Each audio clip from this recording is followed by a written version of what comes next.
Good night, Mabel. Good night, Dipper.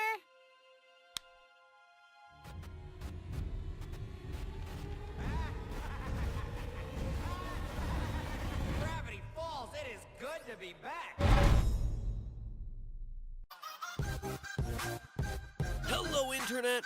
Welcome to Very Flip, destroying your favorite show's perfect endings one by one. And today is gonna be no exception. Partly because Gravity Falls is a show that I never want to end, but mostly because when you look at how this show actually ended, the evidence points to there being much more to this story than we saw play out on screen. Now, the show's final trilogy of episodes, at first glance, does pretty much everything that a great series finale is supposed to. Family grudges are forgiven, loved ones are saved, and evil is finally defeated. But rewatching the finale, there was one thing that just didn't quite sit right with me. In the finale, Bill Cipher, evil Dorito of Gravity Falls, travels to our world to create the apocalypse he calls Weirdmageddon. However, once here on Earth, he realizes that he's trapped in Gravity Falls due to the town's natural law of weirdness magnetism. In order to escape and spread his reign of weirdness to the rest of the world, Bill has to get inside the mind of one man, Ford Pines, resident genius, paranormal investigator, and great uncle to our heroes Dipper and Mabel. However, this requires that Bill make a deal with Ford by shaking his hand. To defeat Bill once and for all, Ford and his twin brother Stanley switch clothes to trick Bill into making the deal with the much less able-minded Stan. With the deal made and Bill now trapped inside Stan's head, Ford uses a gun that can erase memories on Stanley, wiping out everything in his mind, including Bill Cipher himself. Stan, in a moment of pure heroism, makes the ultimate sacrifice, losing himself, losing his identity, and losing all memories of the loved ones he left behind.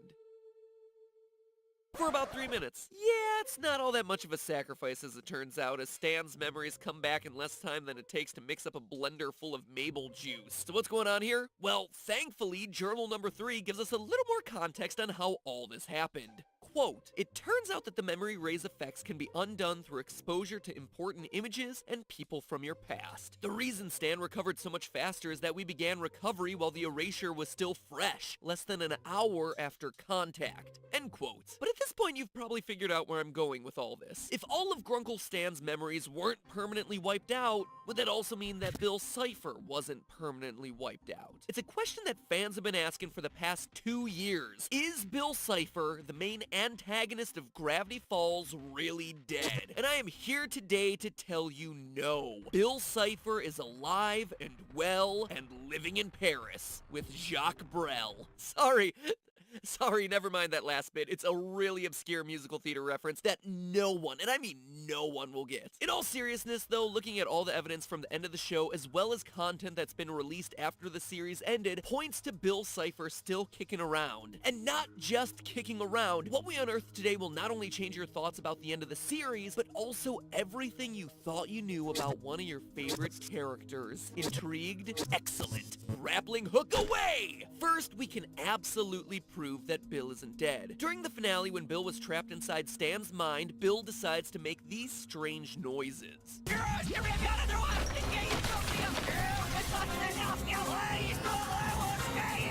These are his last words of the series, so you'd think he would have chosen his words a little more carefully, or, you know, just chosen words. But here's the thing, he actually did choose those words very specifically. The only reason why it sounds like gibberish to us is because he's talking backwards. Just reverse the clip, and you get this.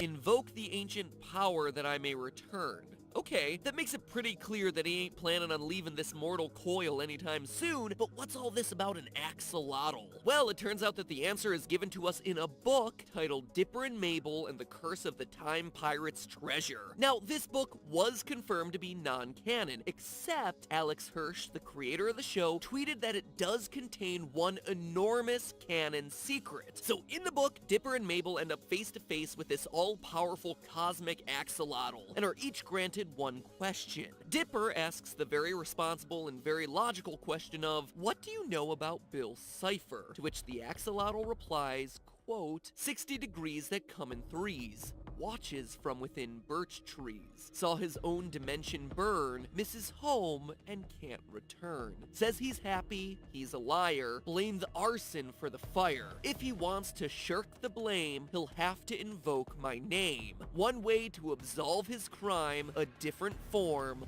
a different time. End quote. Gotta love those classic rhyming couplets. Now, look at those last few lines. Invoke my name to absolve the crimes as a different form in a different time. Yeah, this is pretty obvious why Bill was chanting in reverse right before he was literally brainwashed away. And presumably the axolotl granted his wish, preserving him in a different form and a different time. That's a pretty strong case for Bill still being alive, but if that's truly the case, then that begs the question of what new form could he possibly be in? Well, why not the form that he was already trapped in? Grunkle Stan. And that isn't just speculation. Most of the post-show content that's come out, and believe me, there's been a lot for a show that's been gone for 2 years, has signaled pretty heavily that Bill Cipher continues to exist within Stan's mind. Case in point, the Cipher statue hunt. Shortly after Gravity Falls ended, Alex Hirsch made it very clear that there was a real-life Bill Cipher statue hidden somewhere in the US, and that in order to find it, fans would have to solve a worldwide treasure hunt. And while that is absolutely cool in and of itself, the most interesting part of this whole thing was that it appeared to be led by Grunkle Stan. One of the very first clues to the hunt was a phone number. When you called it, you would be greeted by this answering machine message.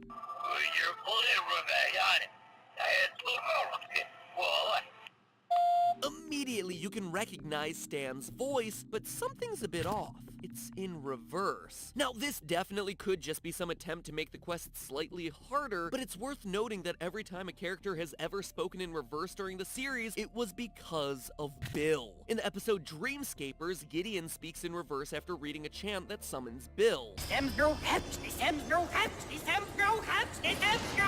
A Tale of Two Stans, Ford speaks backwards after falling into a dimensional portal and seeing Bill.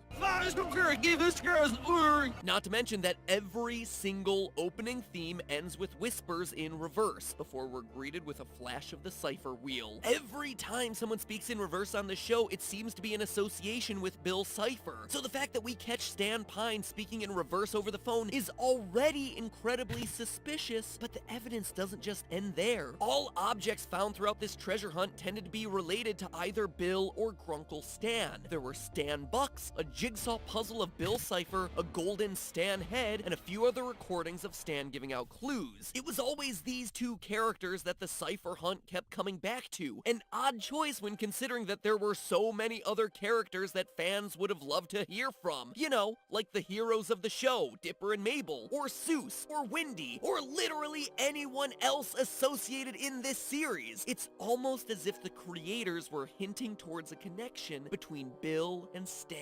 Eventually, the fans found the Bill Cipher statue, and beside it was a chest filled with some pretty interesting things. There was a Journal 3 book that had a drawing of Stan, Ford, and Seuss, but if you hover a black light on this page, you'll find Bill Cipher drawn in with invisible ink directly next to Stan's head. Once again indicating that he's alive and well, and suspiciously close to Grunkle Stan, but there was something else in there that definitely caught my attention when I was researching this theory. In the chest, there was a USB drive of Grunkle Stan singing We'll Meet Again by Vera Lynn. We'll meet again. Don't know where. Don't know when. It's an important song choice to make note of, since it's the exact same song that Bill Cipher sang to Ford Pines in the Gravity Falls finale. We'll meet again. Don't know where, don't know when. Coincidence? In this show? Yeah, right. Stan goes on to congratulate you on finding his statue. Hey guys, congratulations on finding my the mysterious treasure of the statue in the forest. A very interesting choice of words, to be sure. Then shortly after, he recommends that you shake the statue's hand.